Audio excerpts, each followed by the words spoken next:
here in Buckhorn Draw.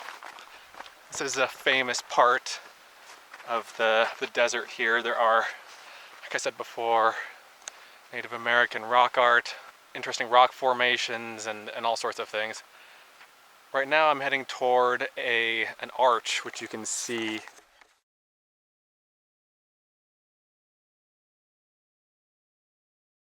right here. Doesn't look like much from here, but it should look much better once I get up there. I've been walking for maybe 5 minutes. I'm at the base of this little slope here. I'll need to hike up the slope, and then the arch is right up here.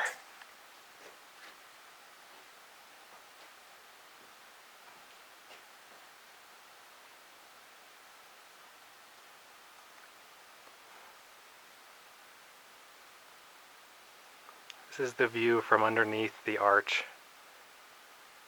And there are a few neat things about this particular arch. First is just the location and the view. It's pretty cool up here on the side of a cliff. The second thing is that there are some petroglyphs here. Here's one. Here's my hand for size reference. And then on the other side, there's some more over here. Again, with my hand for reference. And then the third interesting thing about this arch is that, well, it's called Ruin Arch. And that's because there's a Native American ruin right there. There's really not much left to it, just a little short wall, maybe a foot high. There are several bones in the area. There's some creature that's been making this its home lately. Really neat spot.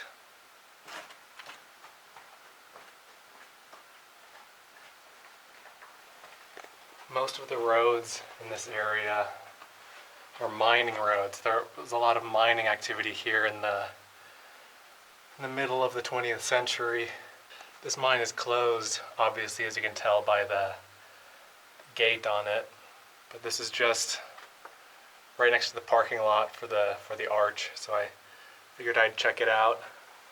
I'm kind of glad that it's gated up, so I'm not tempted to go in. I try to not make a habit out of going into caves and mines by myself. Mines especially, there's a lot that can go wrong in a mine. There can be toxic gases in there, it can be unstable. Not really my thing. I'll hike all day long by myself, but there's no way I'm going into a mine by myself. I'm here just a few minutes down the road. Parked the car right there. Here, it's a dinosaur print. Here's my foot for scale. Pretty neat, huh? Can you imagine being the first person to find that? Like, you're just walking along, and all of a sudden you look down and you see a dinosaur print. So cool.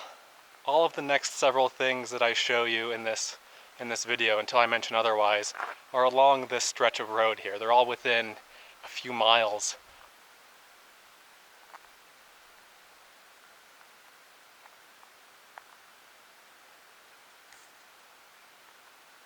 This is a pretty neat petroglyph. It's pretty big. A couple feet tall. Some more right next to it. Some early graffiti, 1922. And then some idiot has shot up the wall to the right of it. I hate that. Oh, and here's some more early graffiti, 1886, 1894. The car is parked down here. I believe there's some more petroglyphs either over here or on these boulders over here. So let's go check that out now. Yep, I found the petroglyphs on the other side of the canyon. Here they are. I know it's not great having me with sunglasses and a hat, but you're just gonna have to forgive me. It's very sunny and bright and hot. This is a very large rock art panel. The sun isn't in the best spot to be able to see these, but hopefully you can see them a little bit.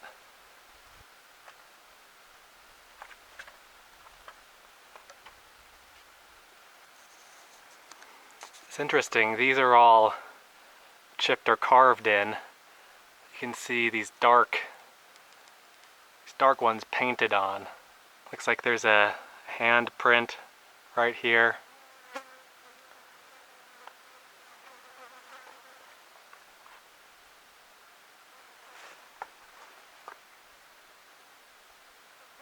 When they're carved into the rock, they're called petroglyphs.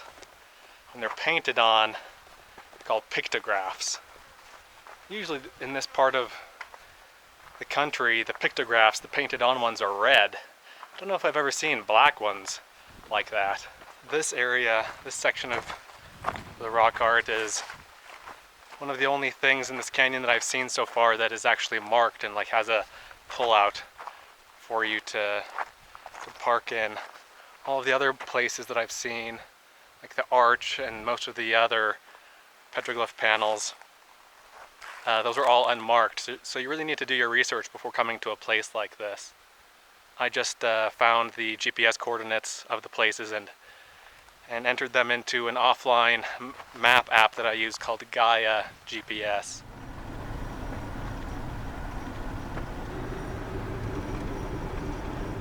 I'm here now at the Buckhorn Petroglyph panel, which is actually, I think, mostly a pictograph panel. And it's interesting, the drive here, I almost felt like I was in Zion Canyon. I mean, obviously the walls aren't as high as the ones in Zion Canyon, and there's no river in this canyon, but definitely a similar vibe. So the sign here says that the pectin rock art here, the petroglyphs, were made by the Fremont culture 1,000 years ago. And then at least 2,000 years ago, people of the Barrier Canyon culture painted the pictographs. So here are some of the petroglyphs. So these are a couple thousand years old, and they're about 2 feet tall. Some more next to it here.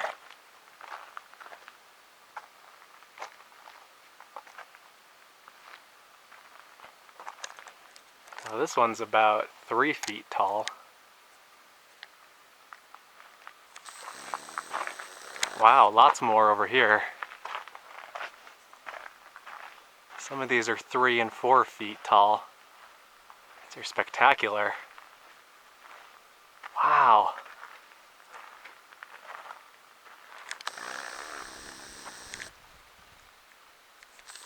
So neat. These up here must be 4 or 5 feet tall. Again, the light isn't the greatest. I hope you can see these. They're spectacular. Wow, what a place. Kind of in shock. I think that these are so amazing. They're just hauntingly beautiful, aren't they? I think that these pictographs, these painted on images, these are probably the best that I've seen in Utah. I've seen a lot. These are probably my favorite. And I am just the only person out here. I haven't seen anyone else out here all day. Again, probably because it's the middle of the summer and it's stinking hot.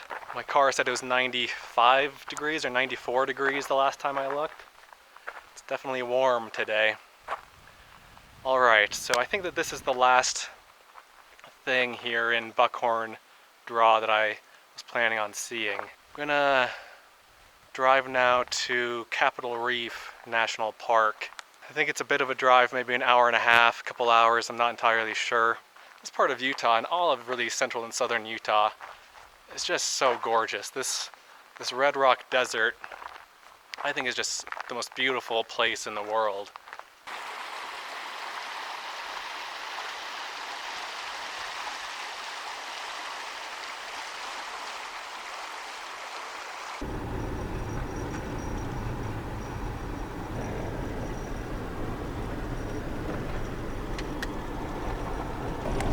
You know what this reminds me of? This definitely has shades of Monument Valley in far southern Utah / northern Arizona, but there are a couple of differences. The rock here is much lighter in color. It's not that deep red. It's more of a sand color. And then, most importantly, there are no people here. I did just pass a campground, which was at that river that I showed you at the San Rafael River, but I saw a couple cars parked there. I didn't see any people. It's really pretty remarkable. But yeah, so this area again that I'm driving through is called the San Rafael Swell. It's just a fascinating area, a fascinating part of the Colorado Plateau here.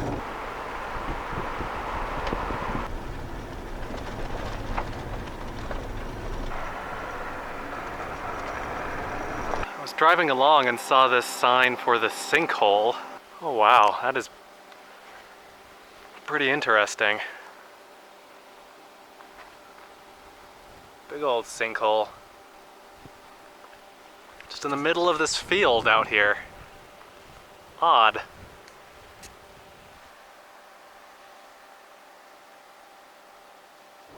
So this mountain range here, those are the Henry Mountains.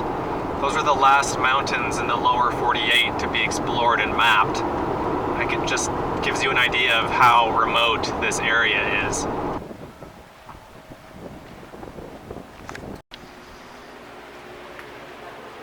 I just stopped at this neat little hole in the rock gas station. I've been through this town. This is Hanksville. I've been through here several times before, and each time I go into this little convenience store inside the rock. I picked up a couple of Gatorades, 2 for $2. Pretty good for a gas station. And on the road here, I passed a guy who was bicycle touring on the road, and he was stopped along the side of the road and had his water bottle up in the air. So I stopped to see if he needed water, and really he needed some cold water because it's 102 degrees outside. And so I gave him a can of sparkling water from my cooler, and he was very grateful. So I'm glad I have the cooler with me now on these trips. So I stopped just west of Hanksville because I realized I needed to pee. But also I wanted to check out this area. It's a really interesting area. I'm parked down there. Got these crazy rock formations and interesting gray badlands. Really quite beautiful in its own way. I don't know if you can read this, but this says 105 degrees. Yeah, that feels about right. It is quite warm. So I'm just outside of Capitol Reef National Park, and I'm about to do a big, like 50 or 60 mile loop of Cathedral Valley, which is a really pretty scenic backcountry road, I guess you'd call it.